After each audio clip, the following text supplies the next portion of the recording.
Let's do it. Good morning, Welcome. Nice to have you here on the 14th of November. 2021. And our topic today is the power of kindness.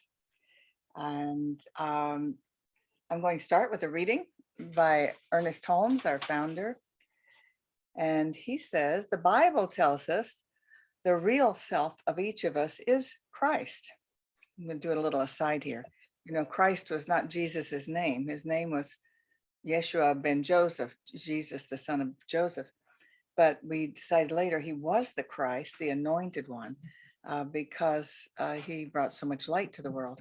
So again, I'll start from the beginning. The Bible tells us the real self of each of us is Christ. This Christ is the perfect, invisible presence back of, in, and through every living soul. And just as there is but one God or first cause, so there is but one person with a capital P. The manifestation of the divine spirit in and through all people. Throughout the ages, this Christ has come with some degree of clarity to those who have meditated long and earnestly upon the nature of the divinity that is in everything. So the affirmative prayer that he says, and you may say this along with me, is, today I permit Christ to be born in my consciousness.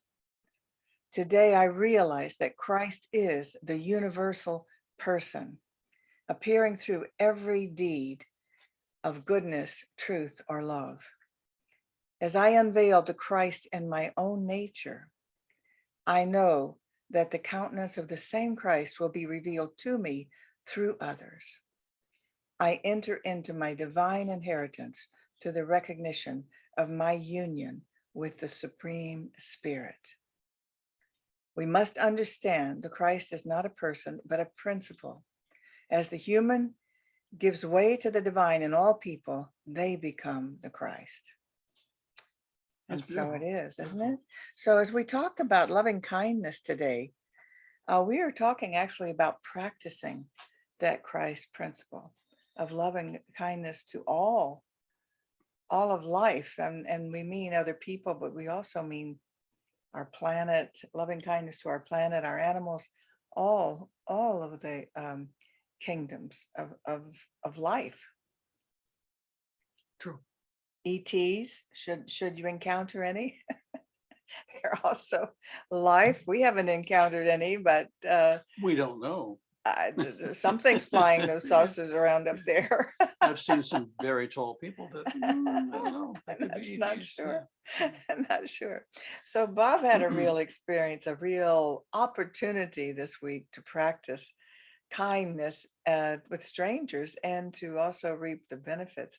Do you want to start off with that story? You don't want to tell that story? Yeah. At 3, No. right, at 3 a.m. Wednesday morning, I had a headache. No, it was 2. You woke me up at 3. Yeah, 2 o'clock I woke up actually, and I felt a lot of chest pain, and my jaw began to hurt, and my blood pressure was crazy, and my pulse was way high. So I decided, this would be a good day to visit the hospital. I got nothing else to do right now. We're not busy. And I don't want to drive myself. I like those lights. So we called an ambulance, and they were very nice, a little bumpy, but I thought, I got a nice ride. And I would have been fine without all the punctures that they do, the IVs. Do and all they that start stuff. right there? They cannot wait to get a EMTs. needle in you. So I got to the hospital, but what I observed, and for everybody else's information, it turned out that I'm going to be okay. It was an event that was significant, and I could have died from it, but I didn't, and I'm good. I've seen the cardiac transcripts and everything that goes with the examination they did, and the angiogram, and then I also bought an extended warranty, which I think is really going to make a It's difference. about time at our age. I think Yeah, it's a good because time. it was Good timing. expensive, and they're going to call me once a week to make sure that I don't want to increase the size of that warranty. For some people, it's the only friend they have is the warranty people calling. So, but what I discovered, and it was interesting, in the conversation I had with one of the nurses, I'm cheerful and positive, and do my very best to be engaging, even though I may be having a heart attack. That doesn't mean I can't be nice. And so, but the conversation I was having with the nurse, she was saying, there are two kinds of people that we have here that get what they need. The ones who show exceptional kindness, and she was referring in that case to me, which I appreciated, and people who are so nasty that you can't wait to give them whatever they want just to get rid of them or to have them stop complaining. And I got to thinking about that. And what I realized is that both forces are powerful, but the kindness doesn't have a residual impact on the body. It doesn't have a negative residual effect. In fact, what it does is it lifts you up. So I may be going to have a heart attack and maybe not, but that doesn't mean that I can't savor the taste of every moment up until then. And it doesn't mean that I can't appreciate the people that are my caretakers. But the difference in that is that I ended up in a room next to someone who, hard to believe, but he was having respiratory problems because he smoked for 40 years and had been smoking even before he got to the hospital. And so he would be, shit. What is this, a Yeah, Sunday talk I about? know. And well, he said many more things than that. I'm being nice. Yeah. I was like, what happened? So every time. He had severe COPD Yeah, and pneumonia right. and smoked a cigarette on his way in Right. So, really, so, and did a little cocaine, I well, understand. so nobody's perfect. So, yeah, the doctor came in He and was said, a very noisy yeah, the patient. doctor said, you need to cut back on the cocaine. It's not really good for you. But anyway, what you can't get once you're there is a change of room because it means paperwork and it means moving everything and they don't want to do that. But I think as a result of the kindness and the advocacy that Judith provided, I got another room and I ended up sleeping through the night, Quiet room. a quiet room, and I slept through the entire night. Not the first night, though. The No, first no. night was with the The first noisy night was neighbor. with, and other words that this man had to say. It was really disarming because he was, hi, and he was very He was so pleasant sweet. and very sweet. And then left the TV on all night Yeah, long. yeah. And so I was thinking that two things were going to happen. One is that I would probably not sleep, and two, I would be accused of murder one because I wasn't happy. But I didn't allow that to interfere with my recovery process. And I think it's important for us to look for opportunities to be kind in the midst of a crisis, because that's actually good crisis management. In addition to, you don't have the residual negative energy that you have to carry around. And I think for a lot of people that rant and rave and get what they want, and I've seen that happen, as I'm sure you have too, after they get what they want, they're not usually through with their rant. That's And right. Well, the adrenaline is up. yeah, They've got to keep discharging the adrenaline. yeah.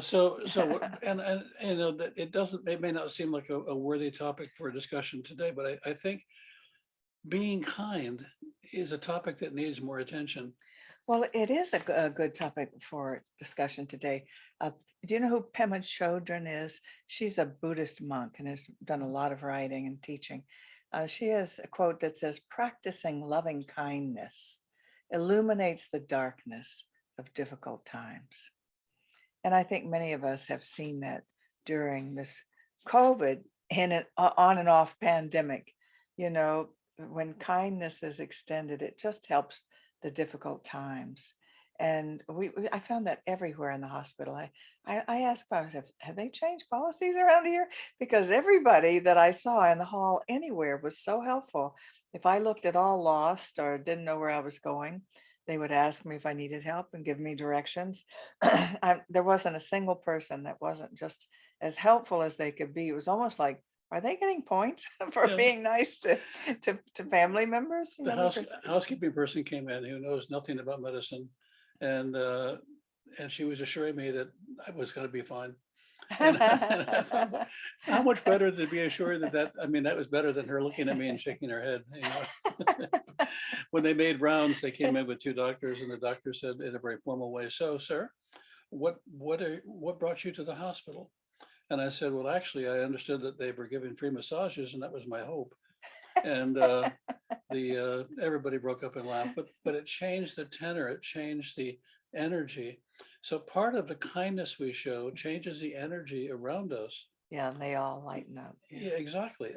We were talking just before we started here, and I said something to one of our members.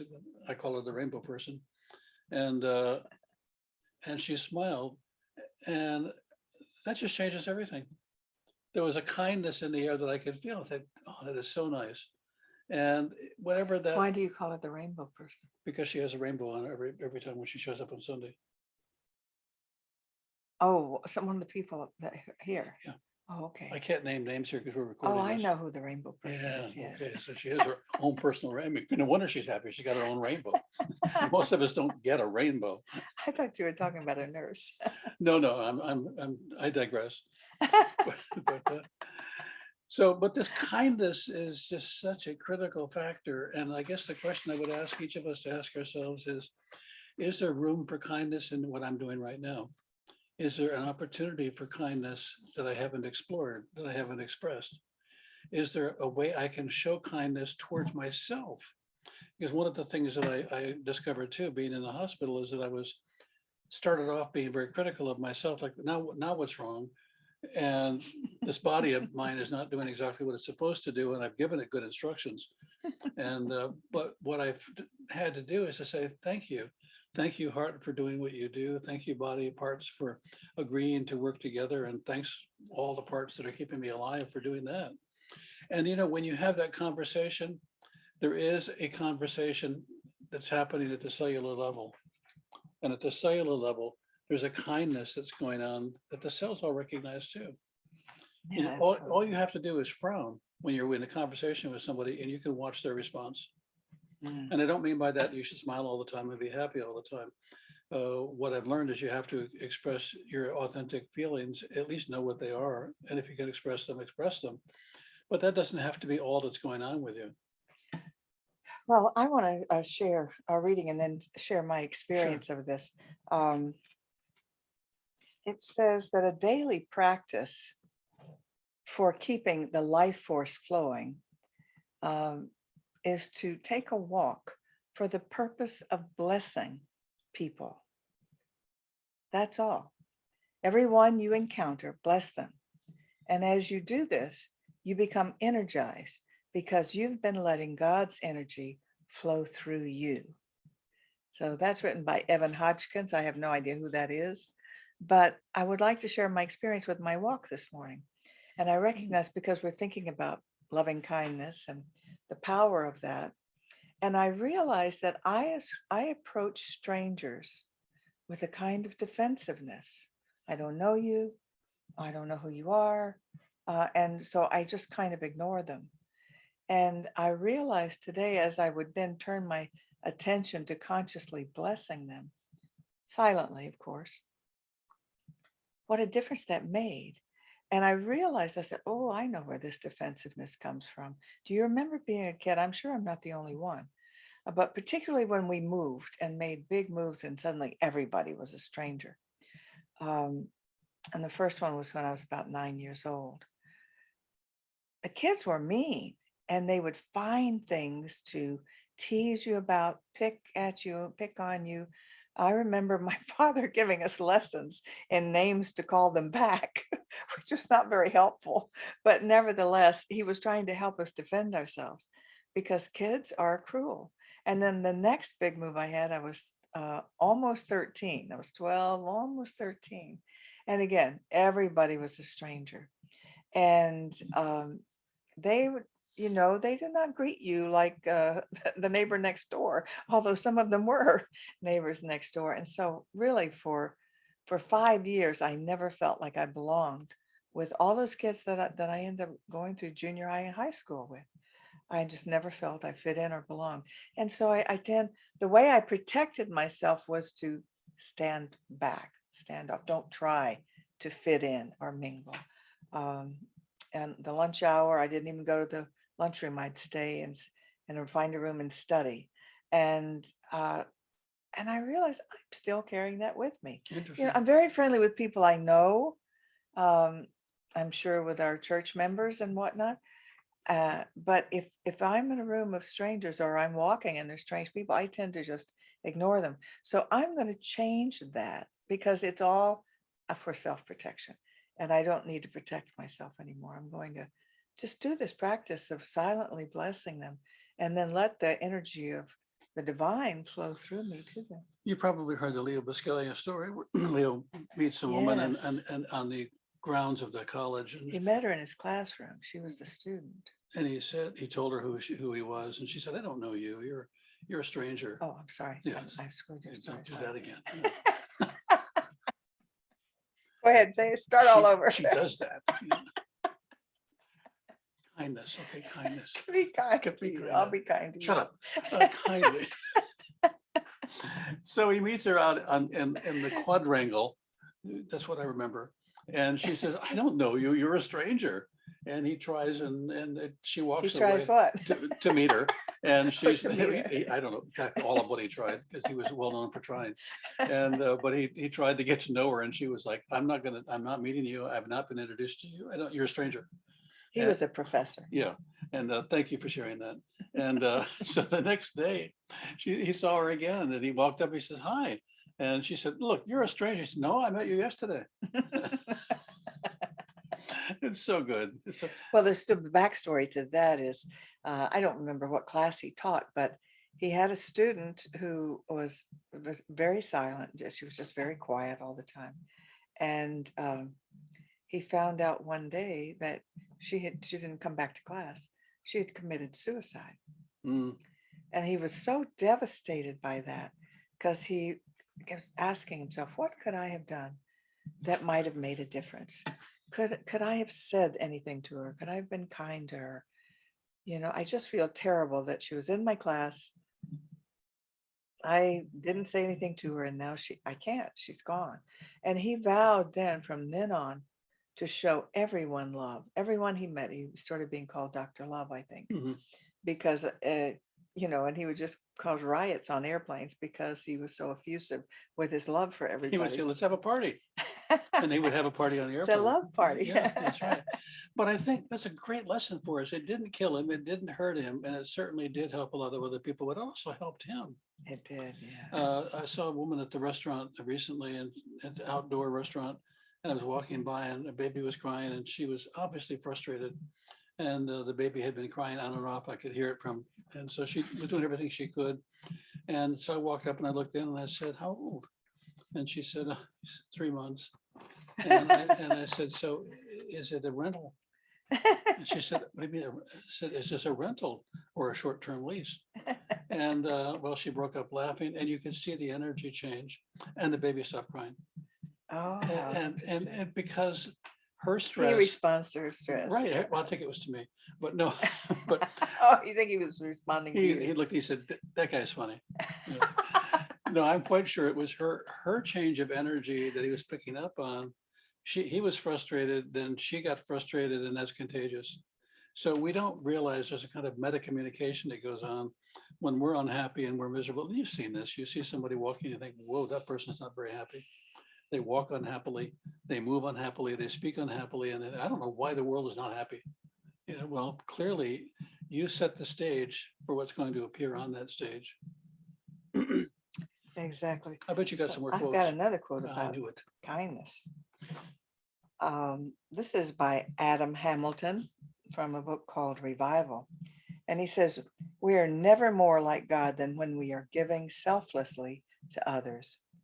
Because God created us to live in this way, we seldom feel more alive and joyful than when we are serving, blessing, and helping someone else. This is grace." Mm. And I think that's true. And I think that's why we have nurses.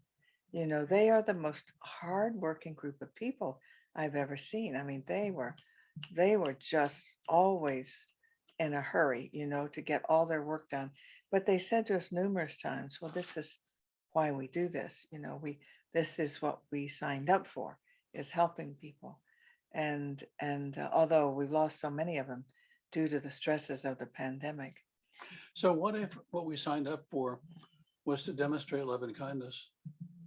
Exactly. What if we signed up for being here to express all of the possibilities of kindness? And starting, like I said, really, really importantly with ourselves, to get up in the morning and look in the mirror and say, "Oh my God, you're amazing." I wish I said glad that you're when I here." look. Yeah, well, I don't turn the light on. I have to get a recording. Alexa, play my recording that says, "Oh my God, you're amazing this morning.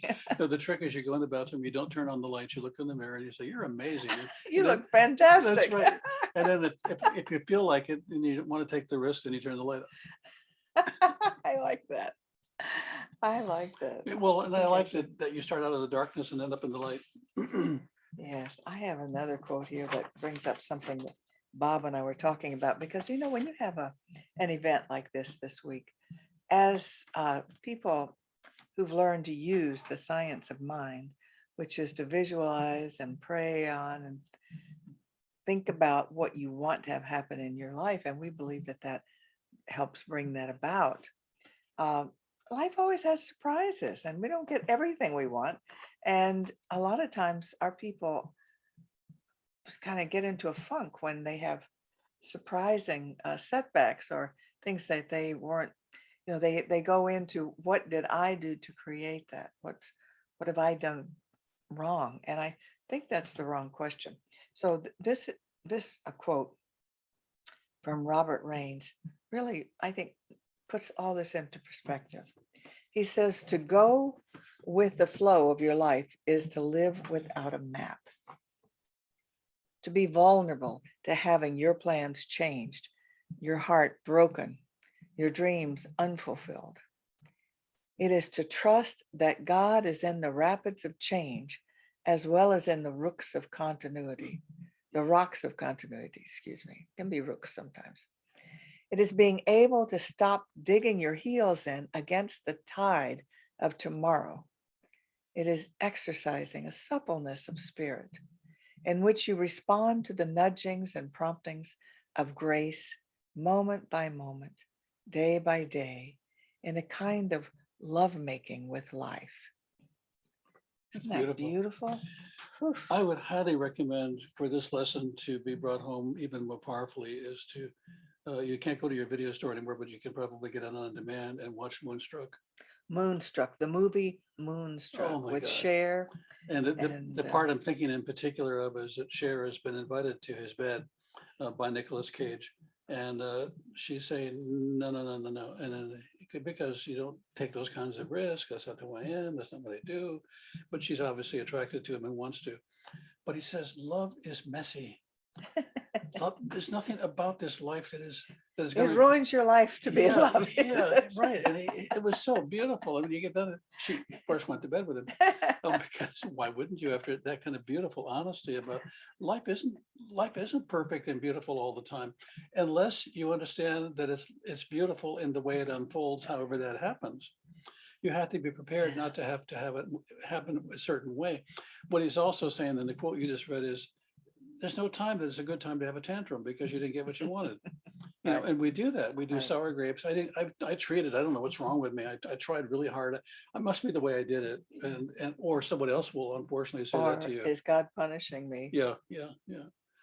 So it's really important to know. It's going to be messy. And none of us is going to walk out of here in the way we came in. We're all going to leave. The question is, how much can we savor the taste and the feel and the joy and the love of it? And if we're not willing to do that now, when will we start? And can we make the most of our messes? Yeah, a man was watching me when I was working at a hospital, and one of my jobs was to go out and meet people and be social. And he was sitting in the waiting area and he was watching me. He said, I don't believe you. I said, what do you mean? He said, well, I don't believe that you're that happy or that nice. He says, you say something nice to everybody all the time. Is what is that? What is with you? And I said, if I'm not looking for the good, what do you think I'm looking for? If I'm not commenting on the good, what do you think I'm experiencing? And I said, and this life is pretty short if you think about it. He said, I never thought of it that way. I said, so maybe we could do that together. You could notice things about people that you want to see that are positive. And we get out of practice. The critic shows up and well, I wouldn't wear that dress. I wouldn't wear that. I can't believe that person is doing this. And if we're not careful, our whole internal conversation isn't very intelligent, of course, make wrong. Right. And we're very good at making other people wrong, which doesn't actually pump us up. It just separates us. And so what we're talking about really is not to be separated from your kindness, not to be separated from your joy, and not to allow it to be dissipated as a result of conditions around you. It's going to be messy, and it is. Yeah. And it won't be everything that you wanted, but it will all be for you in the long run, That's a very, very important. Life is for you, not against you. And if you think that's not even the true, hard parts. if you cut yourself, and I'm not recommending it, but if you cut yourself, the second you cut yourself, cells jump in and do the best they can to sort of bring about a healing. So your body at a cellular level is in favor if you're surviving. It doesn't say, well, you're giving up, I'm giving up. No, it does everything it can. So you are designed to be here through thick and thin, through the good and the bad of it all, and in every way possible. Our job is to savor the taste of it, to spread the goodwill. So it's time now for us to close with a closing prayer. Just getting warmed up. I know. So join me if you would. Let's come together and know the truth of our being, that there's one God, one life, one mind, and it is always flowing to its creation. It flows to us, it flows through us. It is the essence of who we are. We're fed by it, loved by it, encouraged by it, meaning given heart. And so we choose to see that in all other life forms, whether it's vegetable, animal, human, other human, and know that we love it. We love it all. Each of us is an exquisite flower in the garden of life. There are no extra flowers. There are no missing flowers. There is only us blossoming in our best, in our highest, in our good. Who we are right here and right now is a magnificent expression of the divine in action. And we can enjoy and say thank you for that. And we do. So giving great thanks, we release, and together we say, And so it and is. so it is. And so we are going to invite those of you who are listening and watching to support our ministry. We are the Centers for Spiritual Living of the Palm Beaches, and I'm looking for a screen share to show you how you may support us. Our website is CSL, which stands for Center for Spiritual Living. It's right up here. CSLPalmBeaches.org. And right under that is ways to donate. And so here are ways you can click and donate, and it goes into the center's account. And so we thank you, because this is how we pay all of our expenses as a not-for-profit corporation. So we thank you, and we're going to stop that share now and end the recording.